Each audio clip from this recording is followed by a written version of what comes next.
gluten-free chocolate Nutella Easter biscuits. Welcome to Believe It's Not Gluten, the home of amazing recipes for the gluten intolerant. Amazing because they taste so good no one will know they're gluten-free.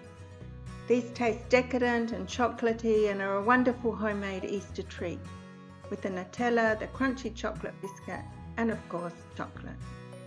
So to start making the biscuits, you need to cream 225 grams of butter and 200 grams of sugar together in a fairly large bowl. Just beat that together with your beaters.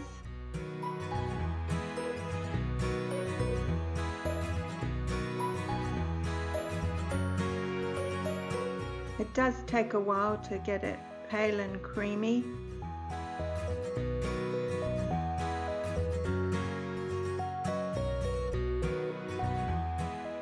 Scrape down the sides of the bowl occasionally as you need to get all the sugar down that sticks up on the sides of the bowl.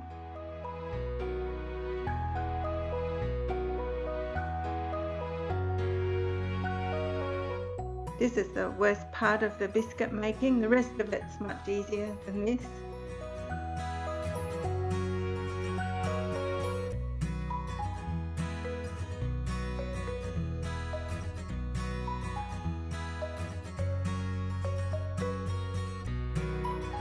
So once that's done,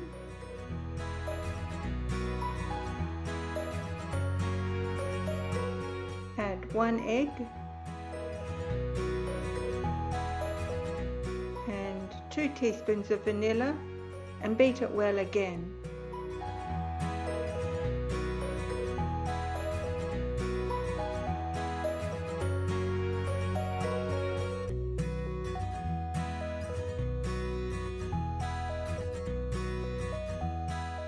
And then it's just in with the dry ingredient mix, which is just a flour mix and cocoa.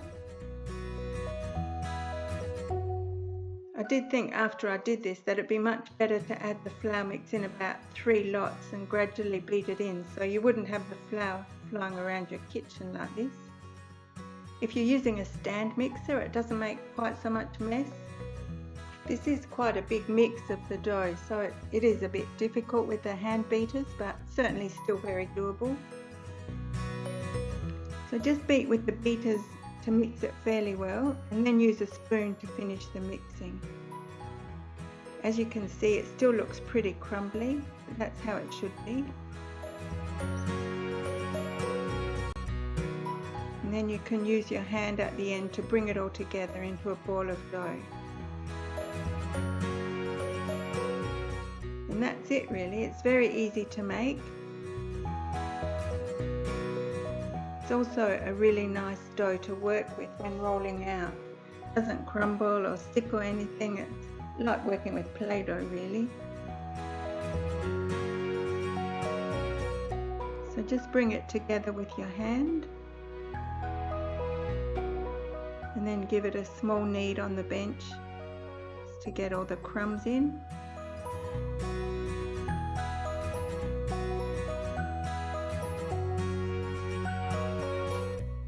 Now you can't use this dough straight away. You need to put it into the fridge for at least a couple of hours and then bring it out again and let it come back to room temperature before you can roll it out. Then it needs to be covered in plastic wrap in one piece, or you can wrap it in 2 smaller pieces if you're anxious to get on with the biscuits. It will just chill quicker if it's in 2 smaller pieces than 1 large one. So pat them into a disc shape, wrap them in plastic wrap and pop them into the fridge for at least a couple of hours.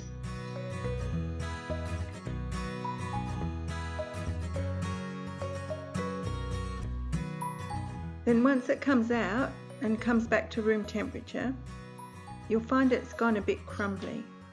So you just need to give it a bit of a knead again until it gets smooth.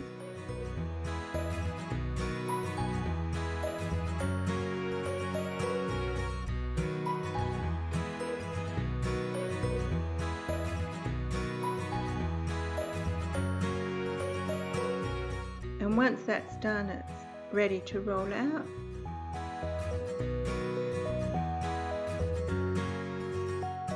So once again, 2 pieces of baking paper. It's half of the piece, so that's about 1/4 of the dough.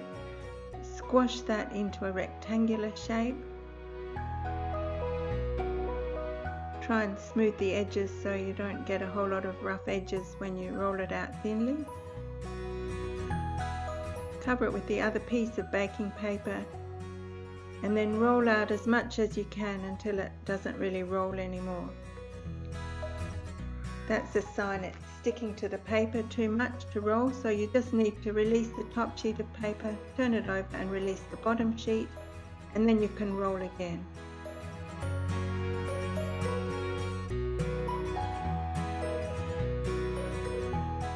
You want to roll them to about 3 to 4 millimeters thick. I think that's best for these biscuits, but you can go down to about 2 millimeters if you want really thin biscuits.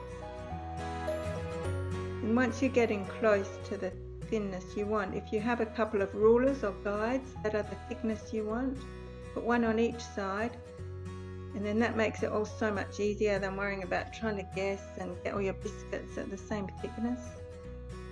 So with the guides, just roll again until you have the thickness that you want.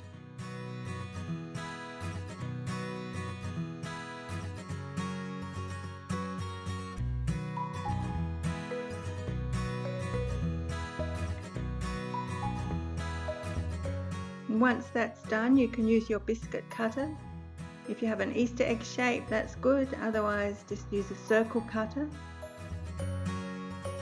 Now, these biscuits only need about 1 centimeter left between them when they're baking. They don't spread much, so leave about 1 centimeter between them when you cut them, so that they can go straight on the tray without you moving them. Then just peel away all the edge pieces and slide your baking tray under the paper. Set them aside and get your next lot of dough ready to roll out. Then it's just repeating all that until you've used all your dough.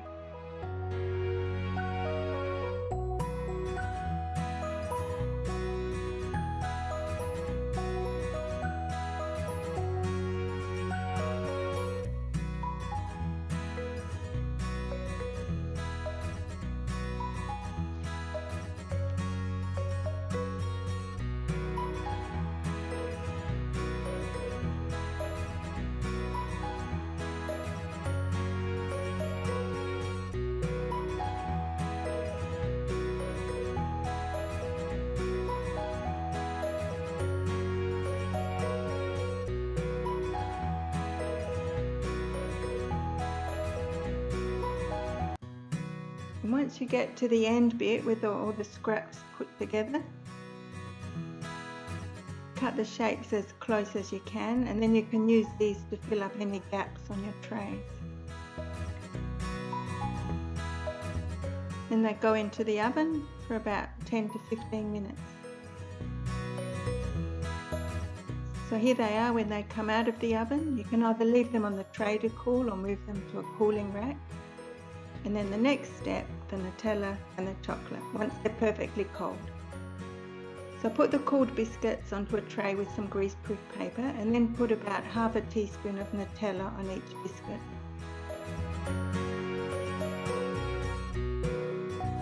I don't usually spread it out, but you can if you want to. Then I have melted chocolate here.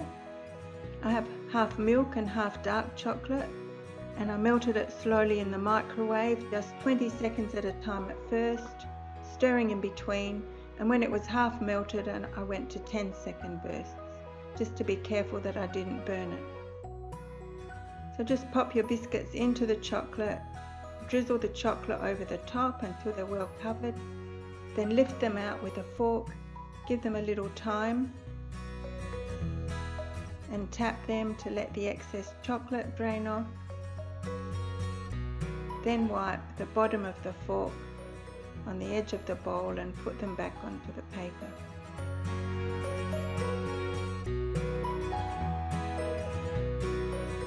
This Nutella is staying quite lumpy, so I think I'll spread it out a bit.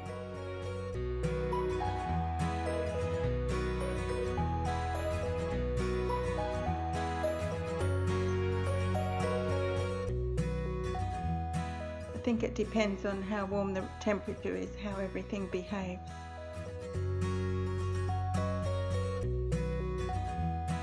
So just keep going until you've done all your biscuits. If you're doing a whole lot, it's probably best to tip smaller amounts of the chocolate into a small bowl rather than having it all in one bigger bowl like this.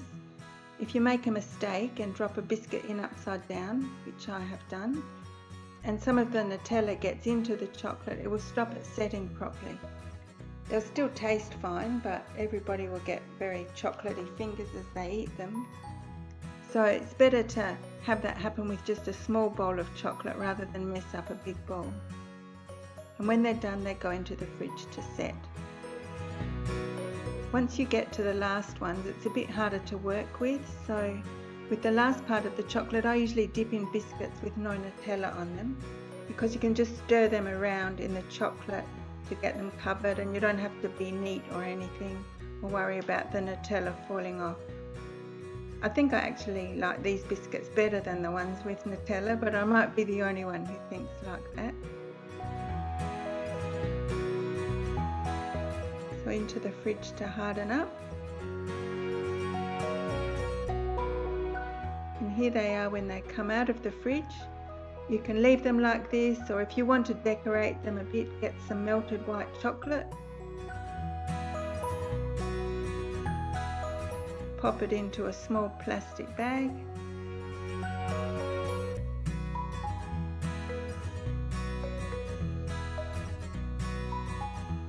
And squeeze out all the air of the bag and push the chocolate into one corner.